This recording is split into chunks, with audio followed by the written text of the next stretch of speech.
जब मंडियों में काम शुरू हो जाए तो इसका मतलब समझ लें कि अवाम की अगर बारी नहीं आई तो आने वाली है। अच्छा। अब मैं छोटी सी ये एक स्टॉक एक्सचेंज तो बहुत महदूद पैमाने में पाकिस्तान के लोग इसमें काम करते हैं।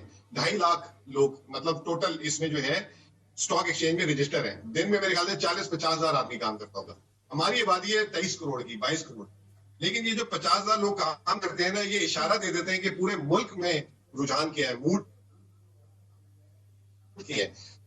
जाने के स्टॉक एक्सचेंज तो जैसे मैंने कहा कि बहुत महदूद लोग, एक जमीन ऐसी चीज है जिसमें हर पाकिस्तानी किसी ना किसी तरीके से मुंसलिक है। यानी कि कोई घर है किसी का, किसी की जायदाद है, किसी की खेत है, किसी का क्या है, किसी का फ्लैट है। पिछले 6 महीने में जब से कंस्ट्रक्शन पैकेज आया, 5 जगहों में जो है 100% कीमतें बढ़ी हैं।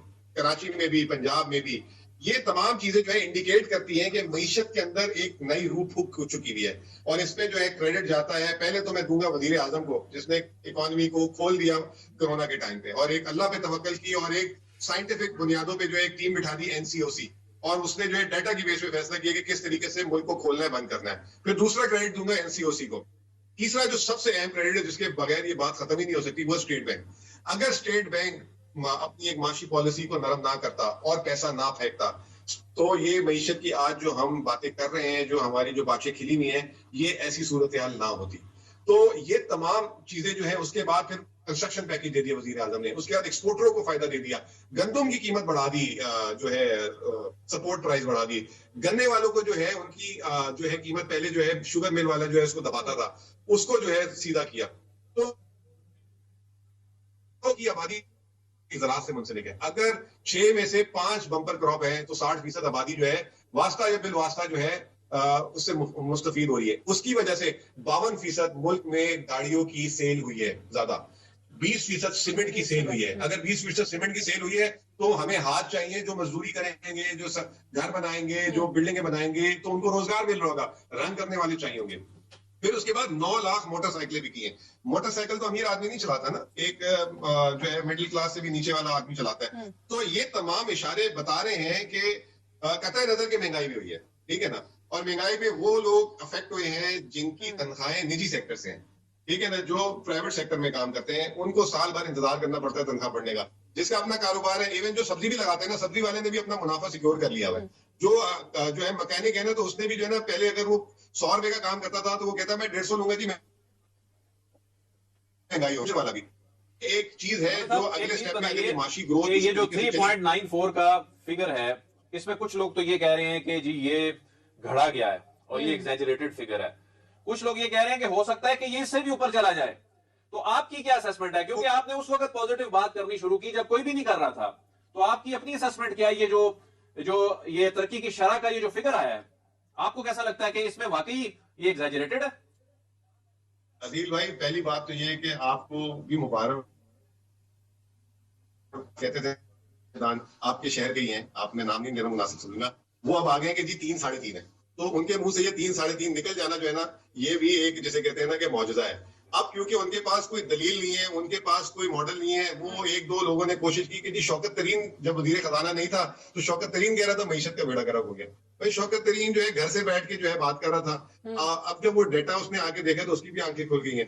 तो ये सारी की सारी जो सबसे पहली मुबारकबाद तो ये है, मैं आज से नहीं, पिछले साल अक्टूबर नवंबर से कह रहा था कि जी 4 से 5% रहेगी। और जिस दिन 3.94 आया, मैंने उस दिन भी कहा कि जब ये फाइनल नंबर होंगे ये 5 के करीब हो सकती है, ये नीचे नहीं जा सकती यहाँ से। तो अल्हम्दुलिल्लाह जिन्होंने आधा 1% बोला था वो 3 साढ़े 3 में आ गए तो समझे कि 4 है, 4 से ऊपर जानी है बात, नीचे नहीं जानी। और आज इस बात को हुए हुए 5 दिन हो गए, आलमी इदारे चैलेंज करने, IMF, वर्ल्ड बैंक जो अच्छा ये बताइए, इसका एक्सेप्ट कर लिया। फिर साहब ये बताइए कि आलमी इदारों की जो प्रेडिक्शंस गलत हुई हैं, IMF क्या कह रहा था, वर्ल्ड बैंक क्या कह रहा था, तो इनकी जो प्रेडिक्शंस जो हैं ये गलत साबित हुई हैं। तो इस हवाले से क्या इन पे क्या गुजर रही होगी? ये तो पाकिस्तान को बड़ा अंडर एस्टिमेट कर रहे थे। ये बड़े ढीठ है भाई, ये कोई नए नहीं गलत हो रहे। ये 2008 में जब ये इमरान खान ने जब हुकूमत ली थी ना, तो पाकिस्तान का $19 अरब था ये करंट अकाउंट खसारा। इन्होंने कहा था कि 2019 में जो है ना ये 24-25 हो जाएगा, वो कम होकर 13 हो गया। इस साल ये जो भी खत्म हो रहा है ना 30 जून, इसमें करंट अकाउंट खसारा इन्होंने कहा है कि $7.5 अरब का होगा। अभी तक 10 माह का नंबर जो है $800 मिलियन सरप्लस है, यानी कि 7.5 छोड़ दे खसारा 800 प्लस में है। तो ये पुराने ढीठ है, इनकी एक पॉलिसी है, इनको सौदा बेचना है पाकिस्तान। 22 प्रोग्राम हमने लिए माशाल्लाह, सबसे बड़े गाहक हैं 1980 से। तो इसको छोटी मायूस। देखिए, जब आईएमएफ किसी मुल्क में होता है ना, तो बाहर का सरमायाकार ना आईएमएफ की रिपोर्टें पढ़ता है, वो उस मुल्क में नहीं आता, और अगर रिपोर्ट अच्छी नहीं होती तो सरमायाकार दूर रहता है। अगर पाकिस्तान को सरमायाकार मिल जाता तो फिर आईएमएफ की तो यूजलेस हो जाता।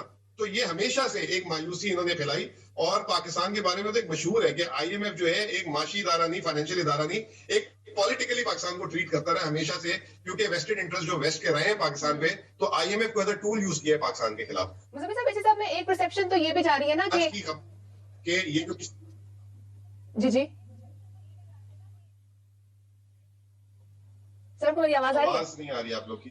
जी जी सर, मेरा क्वेश्चन था कि एक परसेप्शन तो ये भी है ना कि ये तमाम जितनी भी चीजें हैं, ये जो अच्छे फैक्ट्स आ रहे हैं हमारे सामने, क्या ये सस्टेनेबल हैं, क्या ये सस्टेन रह पाएंगे? क्योंकि अक्सर ये भी थॉट्स आती हैं कि शायद इलेक्शंस आने वाले हैं तो इसलिए फैक्ट्स को मेंटेन किया गया है, जिस तरह हम गुज़िश्ता हुकूमतों में देखते आए हैं।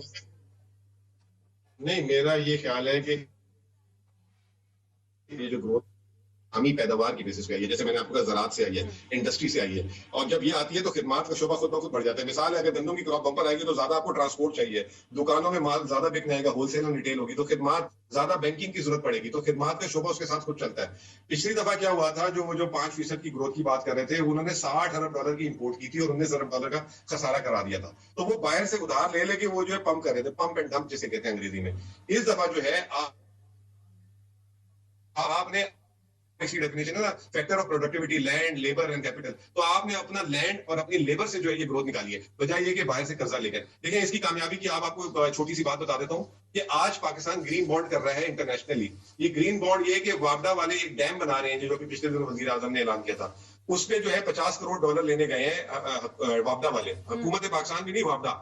अभी तक $3 अरब के सरमायाकारों ने अपना जो है ना इंटरेस्ट जाहिर कर दिया कि जी हमें दे दें, और उसकी जो कीमत जो जिस शरह पे मिलेगा वो 7.5%। पिछली हुकूमतों ने जो बिजली घर लगाए थे वो 17 से 27% रिटर्न दिया। तो आप इससे अंदाजा लगाएं कि वो